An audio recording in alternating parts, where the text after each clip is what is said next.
Very privileged to be joined now for his perspective on this unfolding story.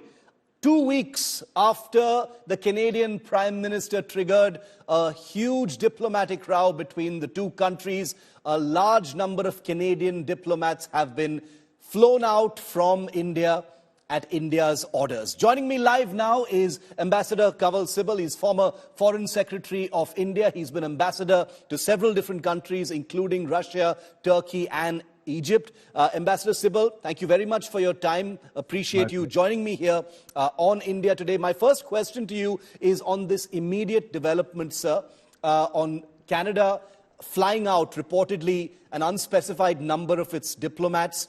This comes a day after, as you know, sir, the External Affairs Ministry said that there was a continuing interference in internal affairs and that India sought parity. Your assessment of today's development, sir? Well, a couple of things. One is that if you remember, our first reaction after Trudeau said what he said in the Canadian Parliament was to demand that Canada brings down the number of its diplomats and that there should be parity in the number of diplomats between the two countries and that there was interference in our internal affairs by the Canadian mission in New Delhi. So it's not as if we have escalated in any way. We didn't give a time frame, nor have we given officially any time frame, but we have made it clear that we expect them to act on our request to pare down the number of diplomats in their country. Now, they have done that. The numbers are not very good.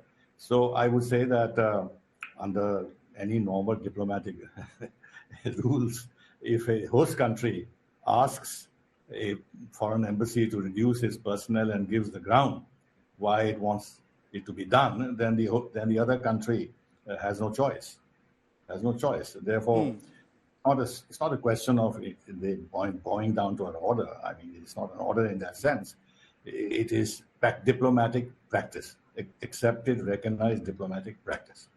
The second thing, of course, is that in terms of parity in numbers, frankly, most of the big missions here or major countries have a huge number of diplomats, whereas we have a much smaller number of diplomats in those countries, which is a function, of the way our embassies are structured. We have much smaller embassies. We have much smaller number of diplomatic personnel. And then our interest in countries is not always commensurate with the interests other countries have in us. So there is no absolute rule about parity. But in this case, there was very good reason to ask for parity because number of their diplomats far exceeds the number of our diplomats, and importantly, there is not much else in the relationship. If there was a very wide-ranging relationship as we have with the United States, you could make out a case that there's a big disproportion in the number of U.S. diplomats here and our diplomats in the United States. But then the level of engagement and the breadth of engagement is huge. But in the case of Canada, our trade is very little. Yes, there is investment by Canadian pension funds and this and that, but otherwise in terms of trade figures, they are very low. Other than our students going there and a lot of people from Punjab going to Canada, there's nothing much else in the relationship. So why should such a large number of diplomats in a country? But the related point is very important. It is standard practice of all countries. And they put in intelligence operatives in their consular wings. Because that is where the missions have a public interface regularly. Absolutely. Ambassador, the flying out of these diplomats, you said that this is, diplomatic practice. When the host country, asks for it, it has to happen. I accept that. It comes a day also after the Indian government also said that there was a continued interference in internal affairs. How do you see that, sir? That's a pretty straight statement. I was coming to come that, as I said, that it is standard diplomatic practice to post intelligence agents in your consular wings, because that is the wing which has direct public interface with the local public all the time. And people demand visas, people demand other forms of access to the country, and you can use that as a leverage to have people who will then do your work locally. Yes. Now, in this particular case, it's a racket that's going on. If what we are saying is true, and it is true, that there is human trafficking, there is drug trafficking, there is violence, there is crime, there is God knows what, and support to terrorism, then how do you relate this to the huge number of people who get visas from Punjab to go to Canada? There's a racket that is going on. Yeah. On the other side, the pro-Khalistani elements who have a say in government, because the NDP leader is suspected of having these links, and otherwise also the weight of numbers and the vote bank politics that operates there makes their influence quite important in various Canadian governance systems, and therefore there is a nexus, and therefore this has to be controlled. That the intelligence agencies who are operating from the Canadian consular wing, who then are facilitating the movement of these people to Canada, despite our request not to do so and keep control over these elements, and no evidence on their part that they want to do so, it becomes a matter of legitimate concern for us.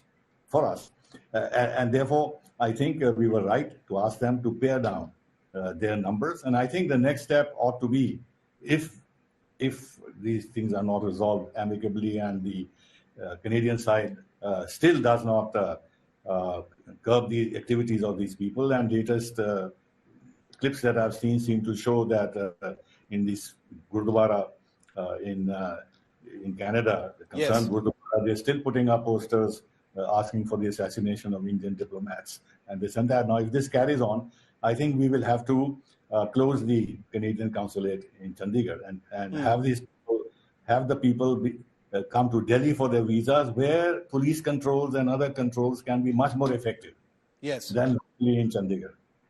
So if we want to go to the root of the problem, unless, of course, the Canadians start playing ball, I don't know if they will, I think this will inevitably be the next step. Do you think that could happen, sir? Given everything that's happening in Canada right now, do you think India's stand would be enough to force that kind of action, that Canada might actually step back and take a re-look at its local domestic political policies as far as Khalistanis are concerned? I don't think so. Because it's far too much embedded into the system. Remember, even Stephen Harper, who was Conservative Prime Minister, under whose leadership India and Canada relationship actually began to get normalized, to the point that even on the nuclear issue, we had a nuclear agreement with Canada. And under his leadership, they put out a report in which there was a mention of Khalistani and extremist Sikh elements and all that. And they were forced to water it down because of the backlash through the Sikh community on the government. So even a conservative government, well-intentioned, even in terms of verbal changes in the report, was forced to bend to the pressure from these lobbies. Now, this man, Trudeau, is dependent for his prime ministership on these elements because he has a minority government. And they have penetrated the entire system, including the intelligence agencies. Now, I'm speculating. I have a feeling, since they have penetrated into their intelligence agencies, this so-called intelligence that Trudeau is talking about is tampered evidence, is sort of evidence that has been invented in order to promote the case of the Khalistanis indirectly. So system is so much poisoned by these elements that I can't see, for political reasons, vote bank reasons, his own survival, Trudeau taking any major steps. And unfortunately, from our point of view, he is also in some ways encouraged by his other partners who have problems because they can't really disown him and abandon him. Indeed, Or they are continuing to saying that, India must cooperate, and we expect the people who have done this to be brought to justice. There should be accountability and all those. Now, whether these kind of signals that he's getting will encourage him to step back, I don't know. And then the Canadian opposition is at him. The Canadian opposition... Ambassador, which brings me to my next question. If it doesn't happen, and I agree with you, I don't think there's going to be a rethink at Canada's end, politically speaking. If that is the case, apart from shutting down the consulate, the Canadian consulate in Chandigarh, is there anything that India, in your view, can do to put the pressure? Because there is a public sense that strike while the iron is hot, and I submit that diplomacy is not a black and white issue; it's a constantly changing and unfolding issue between two countries. But is there anything else that can happen while global attention is on this issue? I would advise against that. Point is that what we have done is severe enough, severe enough, and it'll hurt the Canadian side. It'll hurt us also because a lot of students and others, they want to go to Canada and everything will get slow. But there is the price that we have to pay in order to protect our larger security and national interests. Because if we don't do this, then this movement, which is now has a hub in Canada and is linked to what is happening in Australia even, and of course UK and the United States, then it can go out of hand. So some tough steps needed to be taken. However, we have now to wait to see what Canada does.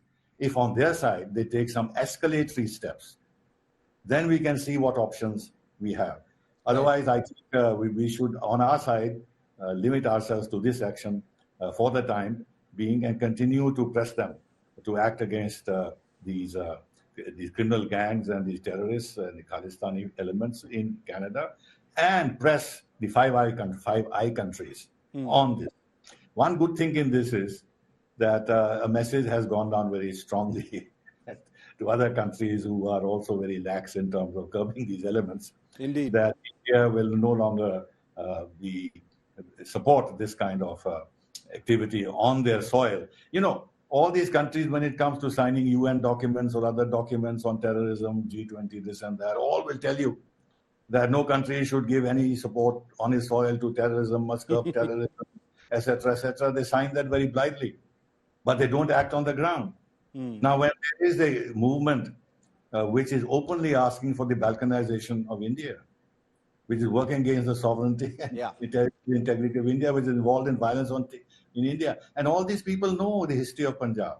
They know also of Pakistani meddling in all this, and ISI meddling in all this. The intelligence agencies know that. So why don't the intelligence agencies act on this? Now there is a method in this madness on their part. They want to have a pressure point on India. Yeah. I'm afraid they're not going to give up that easily, because the intelligence agencies in these countries have their own role to play.